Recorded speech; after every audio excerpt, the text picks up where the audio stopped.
Have you ever stopped to think why we all live squeezed into noisy cities while the rest of the planet is practically empty? It's a question that seems simple, but the answer involves a geographic puzzle that's mind-blowing. There's a lot of space left on Earth, but the truth is, humans are pretty picky. Check out this crazy fact. About 90% of the world's population lives on just 10% of the land area. Can you believe that?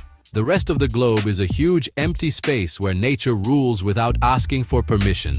But why do we ignore these deserts, mountains, and gigantic forests when it's time to pick a new address? The Sahara is one of the biggest reasons for this empty space on the current world map.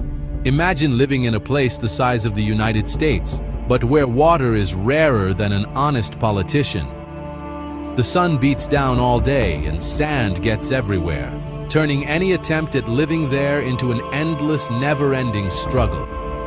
Living in the middle of nowhere requires infrastructure that would cost an arm and a leg for any government. How do you bring power, sewage, and food to the middle of dunes that move with the wind? The logistics become such a nightmare that it's better to leave the desert to the camels and Hollywood adventure movies. Now, swap the scorching heat for bone-chilling cold that freezes even your thoughts in Russian Siberia. It's a huge region, rich in resources, but with a winter that lasts almost all year. Trying to build a normal life on permafrost, that frozen ground that turns to mud in summer, is a tough job that requires a lot of courage and a good coat. The human body has biological limits that we forget when we're in the comfort of air conditioning. In extreme cold, every simple task becomes a fight for survival against constant hypothermia. That's why Siberian cities are concrete islands in an ocean of ice, where people avoid going too far so they don't turn into human popsicles in a few minutes. And what about the gigantic mountains where oxygen is an absolute luxury? In Tibet or the Andes, the air is so thin that your heart has to work extra hard so you don't pass out. The human consequence is clear. Fewer people, less development, and a much slower life adapted to the heights where the sky touches the earth. It's not just about wanting to live there. Our lungs need thousands of years to adapt. People born at these altitudes have different blood, made to carry more oxygen in their veins. For us, mere mortals from the coast, moving to live in these empty parts of the planet is asking to live with constant headaches and shortness of breath. Isn't that something? Dense tropical forests, like our Amazon or the Congo jungle, also hold immense demographic voids. It looks like a green paradise, but the density of the forest and the extreme humidity make urban life an engineering challenge. The forest tries to reclaim space all the time, swallowing roads and houses at a terrifying speed. Besides the vegetation, we have the animals and tropical diseases that give humans no rest.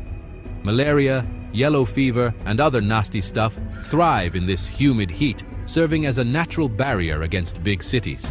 The result is that we prefer the edges, where the climate is milder and nature is a little less aggressive with us. Australia is a huge country, but almost everyone lives right by the beach for a good reason.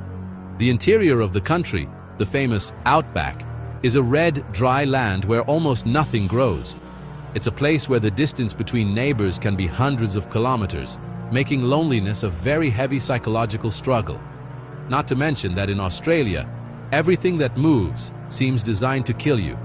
Snakes, spiders, and even buff kangaroos make life in the interior a constant vigilance against danger.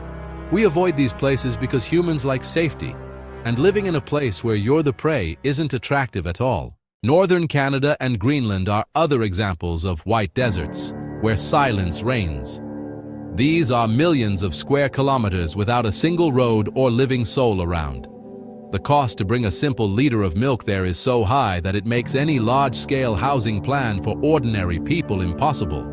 The human consequence of extreme isolation is something geographers are studying very carefully lately. Living far from everything and everyone causes a feeling of abandonment that affects people's mental health. We are social beings by nature, and the immense emptiness of these places ends up creating an inner emptiness that is very difficult to deal with. For a city to work, It needs a network of services that only makes sense with a lot of people. Schools, hospitals, and supermarkets need customers to survive in the capitalist world we live in today. Building that in the middle of a geographic void is throwing money away, because the maintenance would be a bottomless pit for any national economy. Another reason we stay away from these areas is that the soil is often useless for farming. If you can't grow food, the city becomes completely dependent on expensive outside imports, right? Human history has always followed the path of fertile land and fresh water, leaving the badlands behind as mere curiosities. There's also the issue of natural disasters that scare off any attempt at colonization in these remote areas. Places with active volcanoes, constant earthquakes, or frequent hurricanes end up being avoided by those looking for stability to raise a family. In the end, we really just want a safe place to sleep, and the planet has many danger zones that are mind-boggling. Nowadays, living without internet is almost like being in a prison without bars for most people. In these vast areas, cell phone signal disappears, and satellite internet costs a fortune that no one wants to pay. Modern humans avoid geographic emptiness because it means digital emptiness, which is a total nightmare for us. Interestingly, some of these empty places are full of gold, oil, and diamonds hidden under the difficult ground. But even so, we just go there, take what we need, and rush back to civilization. Nobody wants to put down roots where the only thing to do is work in a hostile and dangerous environment, far from any fun. Sometimes the emptiness is political, with guarded borders or exclusion zones that prevent ordinary human occupation. Indigenous lands, national parks, and military reserves take up huge spaces that could house cities, but they are protected by law.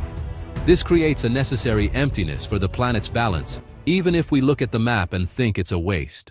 Will future technology finally allow us to sustainably occupy these deserts and glaciers? Maybe smart cities under domes or vertical farms will allow us to explore this extra space. But, for now, nature remains the big gatekeeper that keeps humans far away from its wildest and most dangerous areas. In the end, geography sets the rules, and we just obey to ensure our daily survival. The planet is huge, but our ideal little spot is where the water flows, the sun shines just right, and the neighbor is nearby. And you, would you dare to live in the emptiness? Leave your comment and see you in the next video.